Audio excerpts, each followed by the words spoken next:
We back with another Talk and Draw video. It's been a while since I did one of these, and wow, it's just the feeling of nostalgia I'm getting coming in here, recording one of these videos. It's been, I don't even know when I uploaded the last one. I know the last one was episode 11. What I was talking about, I don't know. When I uploaded it, I don't know. But we're not here to talk about the last episode. We're here to talk about this episode. So today, because I decided to turn this into more of an informative series rather than what my untitled videos are now. We're going to be talking about how to make backgrounds, or like how I make backgrounds. And like I always say, I'm not qualified to be teaching anyone anything at all. So if the advice helps you, cool. If it doesn't, I hope you enjoy the video anyway. Anyway, let's get into it. What am I doing? What am I doing? How unprofessional. I almost forgot. Cue the intro!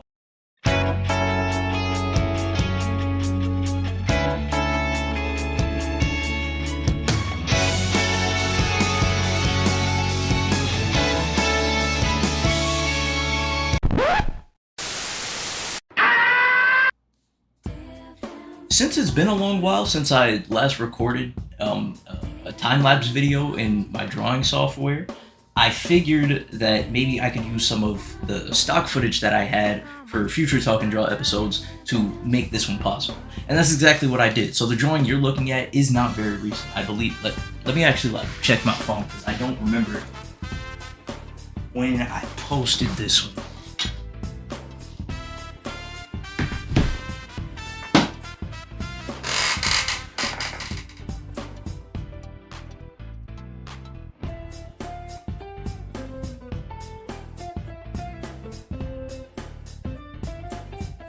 Yeah, I posted this all the way back in February. I don't even know what Talk and Draw episode I was on in February, or if I even did one during that time period. That's not the point. Let's get into the information. Alright, so, I'm looking back at this time lapse in full speed, so what I'm saying may not exactly correlate with what's going on in the video. So, you can pick your poison with which one to focus on. I know some people just like to listen to these, and I know others actually watch the video happen. So really just listen to what I'm saying in this episode, because that's a lot more important than what you're going to see demonstrated on the screen.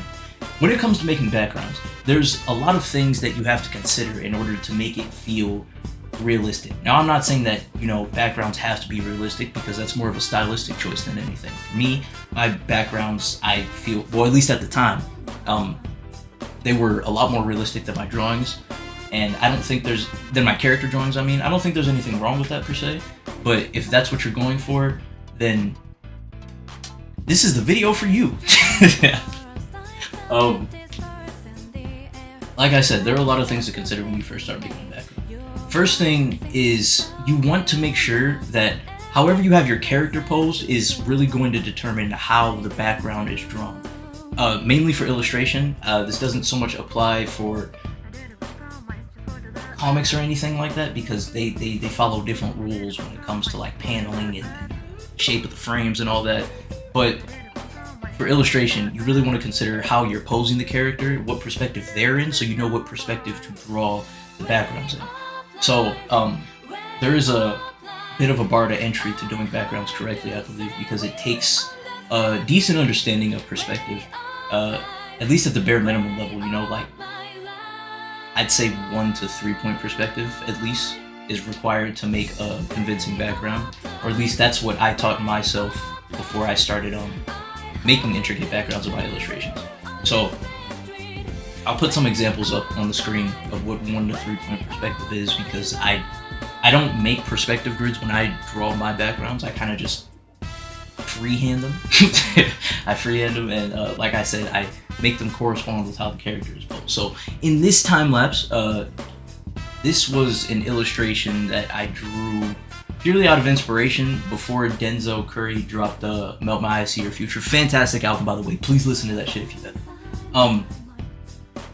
Anyway, this was right before he dropped that album, and the premiere song that he had released to promote it was Walking, and in the video, he was dressed as I'm drawing him in this picture, and in this crazy, desolate, futuristic kind of desert world, and I just thought the visuals were beautiful.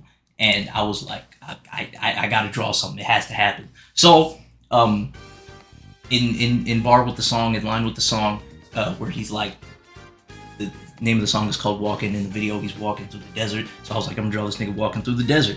How do I want to do it though? I want to really show the mysteriousness of the desert, because that was like a very interesting point in the video to me. So I was like, what can I add in there to create the background? How do I make it believable? How do I make the drawing feel as desolate and dry, and how do I bring that feeling of perseverance that Denzel Curry had in the music video to this picture? That's what I had to question. Now, you typically won't have to do all of that when you're making a background, unless you're making a piece that has a lot to do with like intricate themes and philosophies. This video did have a lot of underlying tones that lean more towards the side of satire, which is why I had a lot to consider with what I was drawing in this picture. But in typical fashion, you're not really going to be doing anything like that. But I decided I wanted to make the background kind of fade off into the distance a little bit, like kind of fade out the background a little bit so it looks very long, and you can see that Denzel Curry, who was at the forefront of the illustration, has been walking for a very long time. Like it's been miles. The desert is huge. The mountains are large. There's clouds. The sun is beaming on everything, beaming on him. But his back is to the sun. That's a part of the song. Listen to the song. Listen to the album. Can I link albums in the description? I don't know. I've never done that before. I'm gonna do that shit. Check it out, please. Anyway, with that in mind, I figured it might be best to go with a 2-point perspective, where this would be really helpful if I found a way to like draw over the picture and like import that into here. But like, I'll just pull up the example of the 2-point perspective I had earlier. 2-point perspective, I wanted to do that and have like the pathway coming outwards. So Denzel Curry in the forefront, and then the background narrowing inwards towards the middle of the picture. But you can see everything else on the side. So you've got the hand with a little eye watching over him. Like I said, the sun beaming on his back, the figures of sand people. I don't really know how to label them. But you've got all that going on. And then in the middle, you have Denzel Curry, of course. Now, with the perspective that I wanted to tackle in this illustration in mind, I figured, how do you say, how do I blend him with the environment? How do I make it feel as if he is actually in this place, rather than the background and the character being two separate things? So, obviously there's a lot of layer blending and different factors to add into making a character feel like they're in the environment that you draw. So, because this is in the desert, and I wanted to give the vibe that he's been walking for a while, I wanted to make his clothes look very grungy, as you know, there's sand all over them, and sandstorms and things blowing everywhere. So I wanted to make his clothes look a bit grungy, shadows to be heavy, and somewhat of a blur a little bit. You can't really see it so much in the final image. If you watch it all the way to the end, and really pay attention to the right side of the picture, where the sun is beaming onto his back, you might be able to see it a bit more.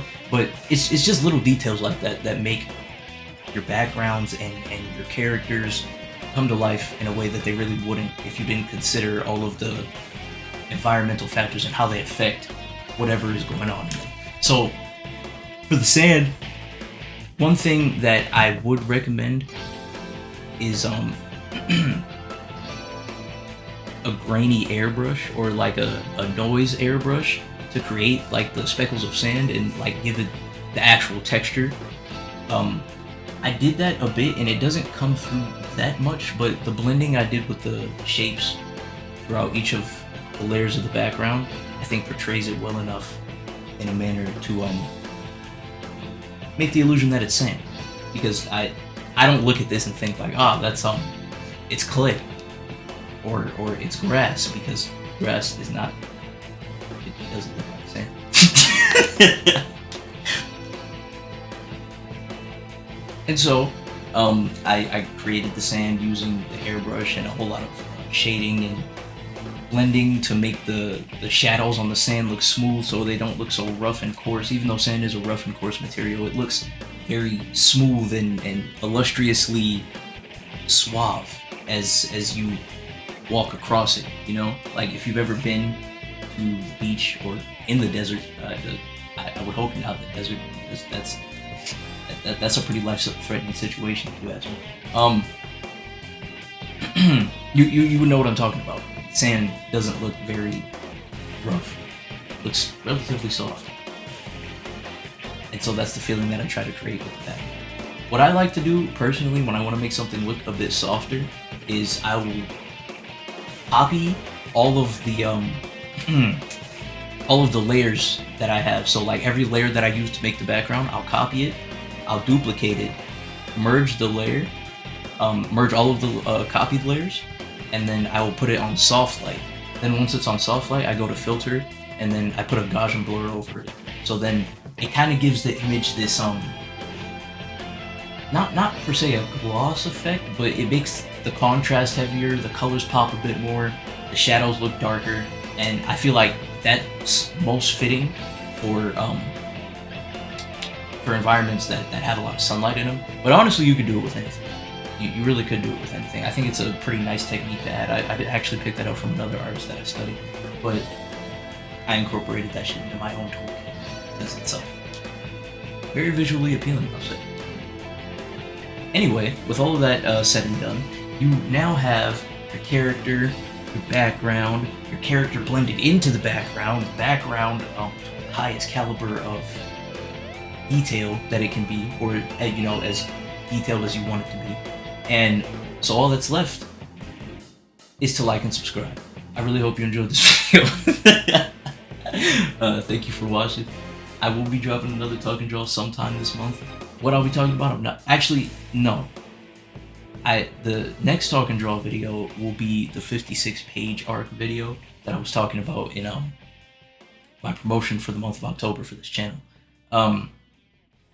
I know I said that there was going to be 2 Talk and Draw episodes, but I figured it might just be better to make the 56-page arc Talk and Draw video in of itself.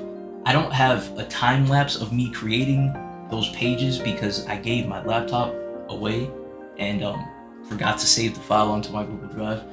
So I fumbled the bag with that one, honestly. But it is what it is. I still have the images, so we're going to figure out a way to make that work. Anyway, the next Talk and Draw video will be on that. Thank you for watching. Really hope you enjoyed. If you did, be sure to like and subscribe. Comment if you feel like it. I respond to all of them.